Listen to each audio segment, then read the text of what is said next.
श्री स्वामी समर्थ. नमस्कार. कृतिका फॅशन मराठीमध्ये तुमचं खूप खूप स्वागत आहे. चला तर मैत्रिणींनो, आपण आजच्या व्हिडिओमध्ये बघणार आहोत प्रिन्सेस कट ब्लाउजची डायरेक्ट कपड्यावर कटिंग. चला तर मग सुरुवात करूया. तर बघा, सर्वात आधी अशा पद्धतीने ब्लाउज उलटा ठेवून घ्यायचा आहे आणि ब्लाउजची उंची मोजायची आहे. तर बघा, सर्वात हे बघा, असं शोल्डरवर टेप ठेवायचा आणि ब्लाउजची उंची मोजायची. बघा 13.5 इथं ब्लाउजची उंची आहे. तर उंची मोजताना काय करायचं, हे बघा, हे असं 13 इंच इथं आपलं थोडंसं असं आपला कपडा असा किंचित हाताने ओढायचा आहे. तर बघा 13.5 आपलं इथं उंची येते. बघा हे बघा, बरोबर 13.5 आपली ब्लाउजची उंची आलेली आहे. आता काय करायचं आहे, आपल्याला उंचीचं माप टाकायच्या आधी बघा खाली एक सरळ एक लाईन ड्रॉ करायची आहे. हे बघा, सरळ आपण सर्वात आधी एक लाईन ड्रॉ करून घेऊयात आणि नंतर टाकायचं आहे उंचीचं माप. तर बघा, हे बघा, अशा पद्धतीने टेप ठेवायचा आणि 13.5 आहे तर आपल्याला घ्यायचं आहे 14.5 इंच. हे बघा, 1 इंच मार्जिन वाढून घ्यायचं आहे. परत पुढे टेप ठेवायचा आणि परत एकदा 14.5 वर एक मार्जिन करायचं. म्हणजेच बघा, 2 ठिकाणी इथे मी मार्जिन करून घेतलेलं आहे. तर बघा, 2 ठिकाणी आपण का मार्जिन करून घेतलेलं आहे ते बघूयात. म्हणजे हे आपली लाईन इथे शोल्डरची एकसारखी क्रिएट झाली पाहिजे. तर बघा, इथे उंचीचं माप आलेलं आहे. सरळ एक लाईन ड्रॉ करायची सर्वात आधी. हे बघा, अशा पद्धतीने सरळ आपण इथे लाईन ड्रॉ करून घेऊयात आणि त्यानंतर आपल्याला मोजायचं आहे मापाच्या ब्लाउजहून शोल्डर. तर बघा, अशा पद्धतीने आपण ठेवलेला आहे ब्लाउज आणि शोल्डर मोजून घ्यायचा आहे. बघा, तर शोल्डर आलेला आहे आपल्या इथे 9.5 इंच. तर बघा, 9.5 इंच शोल्डर आलेला आहे. त्याच्यामध्ये 1+ ॲड करायचं 10.5 आणि 10.5चं अर्ध शोल्डर होतं इथं 5.25 इंच. 5 इंच आणि 2 लाईन, जेवढं शोल्डर आलेलं आहे तेवढं 5.25 इंच इथे अर्ध घ्यायचं. हे बघा, परत एक खाली टेप ठेवायचा आणि परत एक 5.25 इंचावर मार्जिन करायची. आलं लक्षात? तुमचं शोल्डर आलेलं आहे 9.5 इंच. 9.5 इंचामध्ये 1 इंच ॲड करायचं होतं 10.5 आणि 10.5चं अर्ध करायचं आहे शोल्डर 5.25 इंच. आणि सरळ आपण इथे लाईन ड्रॉ करून घेऊयात. हे बघा, आता घ्यायचं आहे आर्महोल. तर आर्महोल घेत आहोत आपण इथे 5.5 इंच. आणि जिथे आर्महोलचं मार्जिन केलेलं आहे तिथे सरळ आपण एक लाईन ड्रॉ करून घेऊया सर्वात आधी. बघा, हे बघा, आता काय करायचं आहे, आपल्याला साईज मोजायची आहे. तर मापाचं ब्लाऊज घ्यायचं आणि साईज मोजायची. हे बघा, साईज मोजण्याचे 2 पद्धती आहेत. बघा, असे तुम्ही मोजू शकता. हे बघा, बघा 16 म्हणजेच 32 साईजचं आपलं ब्लाऊज आहे. किंवा मग एकच पार्ट मोजायचा. हे बघा, असं बद्धशीर टेप ठेवायचा आणि हे बघा असं मोजायचं. हे बघा 8 इंच. तर बघा, 8 इंच आपलं इथे मार्जिन आलेलं आहे. तर आपल्याला काय करायचं आहे, बघा, तर सर्वात आधी जेवढं मार्जिन आलेलं आहे तेवढं आपल्याला इथे घ्यायचं आहे मार्जिन. 8 इंच आणि 1.5 इंच शिलाई मार्जिन घ्यायचं आहे तुम्हाला 9.5 इंच. तर बघा, मला इथे कस्टमरने ब्लाऊजला थोडं साईडने जास्त जागा सोडायची सांगितलेली आहे. तर मी घेत आहे 2 इंच, म्हणजे अर्धा इंच मार्जिन वाढून घेत आहे. हे बघा, त्याच पद्धतीने आपल्याला मोजायची आहे कमर. हे बघा, आता कमर कशी मोजायची, ज्या पद्धतीने आपण आता साईज मोजली अशा पद्धतीने साईज मोजली. तर कमर पूर्ण मोजली तर अशा पद्धतीने मोजायची. म्हणजे किती कमर आहे, एक पार्ट सुद्धा तुम्ही असं मोजू शकता. हे बघा, तुम्हाला जी पद्धत सोपी वाटेल ती तुम्ही इथे वापरायची आहे. तर 5.5 इंच कमर आहे. तर बघा, तर 5.5 आलेली आहे आपली कमर. तर इथे मी 6 इंचावर मार्जिन करत आहे. अर्धा इंच प्लस का घेत आहे की मी आधीच सांगितलं इथं तुम्हाला की मला कस्टमरने साईडची जे आपलं शिलाई मारण्याची पण नंतर ती जागा असते आपली जी शिलाईची, तर ती मला वाढून घ्यायची सांगितलेली आहे. त्याच्यामुळे मी इथे अर्धा इंच वाढून घेत आहे. आणि परत 1 इंच पाठीमागचा डॉट आणि परत 1.5 इंच शिलाई मार्जिन। हे बघा अशा पद्धतीने आणि सरळ हे जे लाईन आहेत त्या करून घ्यायच्या आहे ड्रॉ।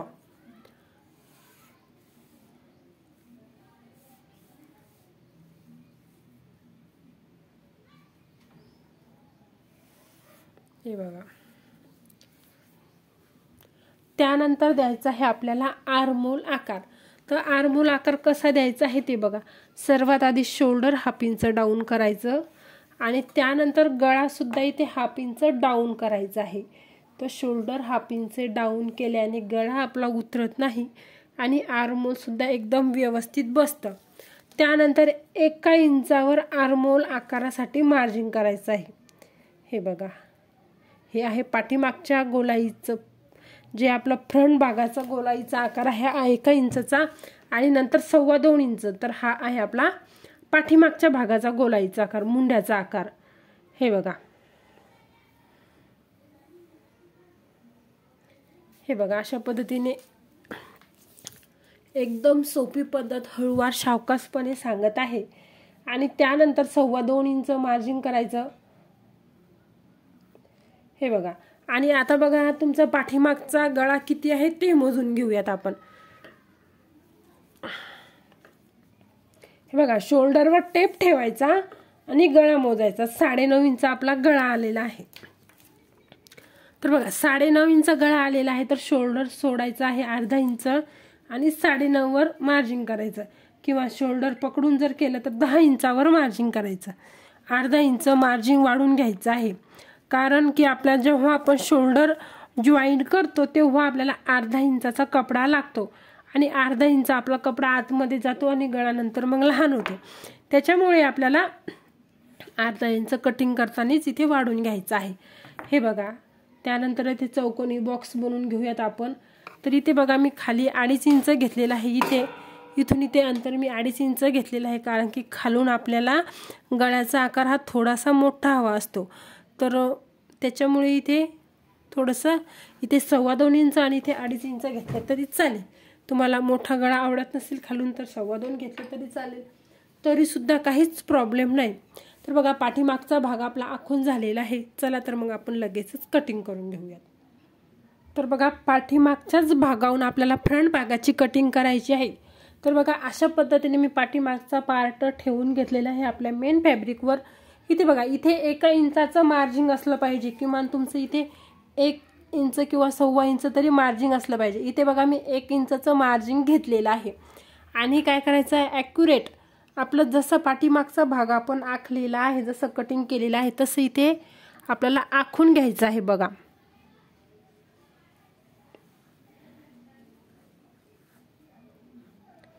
हे बघा जसं मार्जिन बरोबर त्याच पद्धतीने इथे मार्जिन आखून घ्यायचं।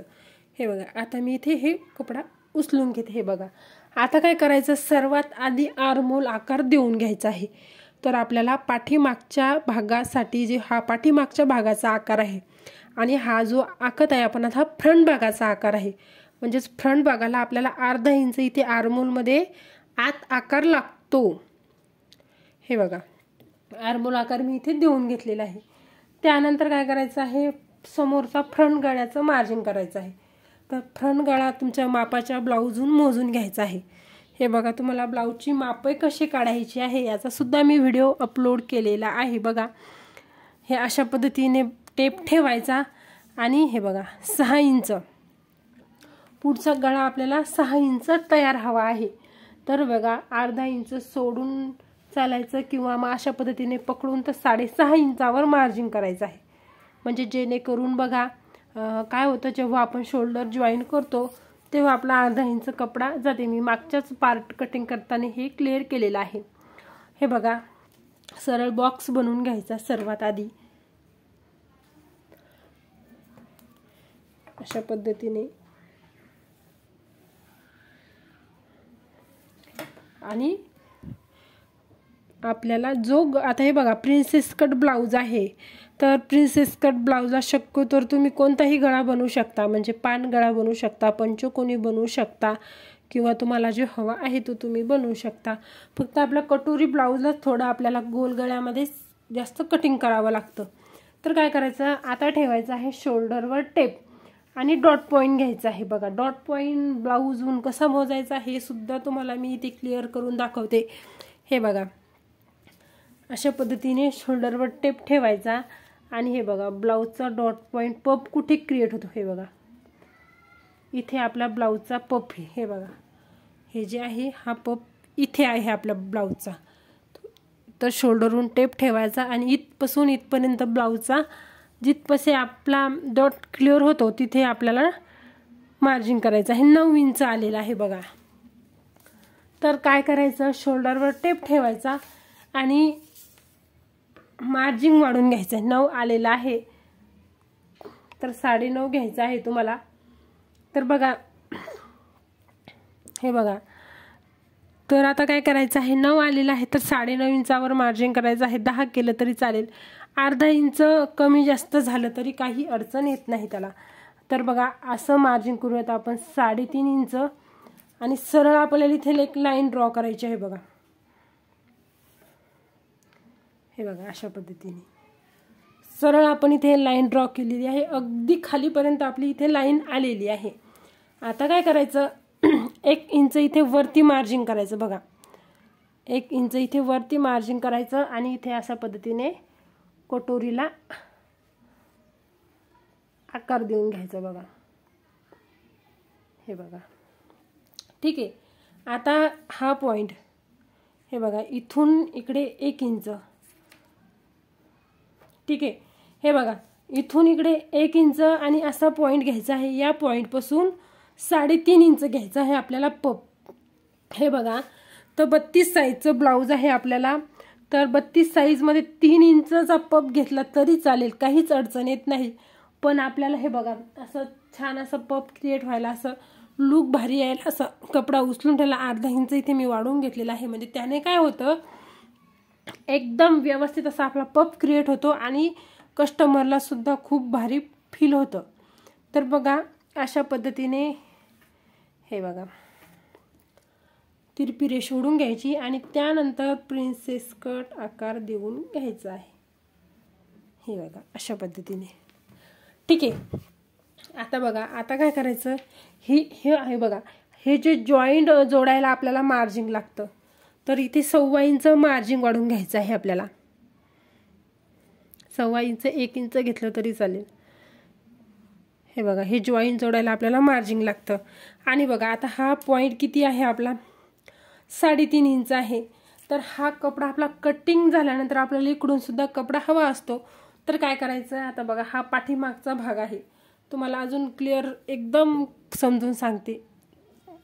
तर हे 1 इंचचा आपण डॉट मार्जिन घेतलेला आहे. इथे 1 इंचचे आपण जे डॉट टाकतो त्याच्यासाठी मार्जिन घेतलेलं आहे आणि ॲक्युरेट आपण इथे कॉपी केलेलं आहे. म्हणजेच 1 इंचाचं मार्जिन आपल्याला फ्रंट भागाला सुद्धा एक्स्ट्रा आलेलं आहे. तर 1 इंचामधलं 3.5 इंचामधलं 1 इंच गेलं, राहिलं 2.5 इंच. तर 2.5 इंच सरळ सरळ इथे काय करायचं, मार्जिन करायचं. हे बघा अशा पद्धतीने सरळ इथे 2.5 इंच मार्जिन करायचं आणि ही जी लाईन रेषा आहे बघा, लाईन रेषा इथे ओढून घ्यायची. तर बघा एकदम सोपी पद्धत सांगितली मैत्रिणींनो.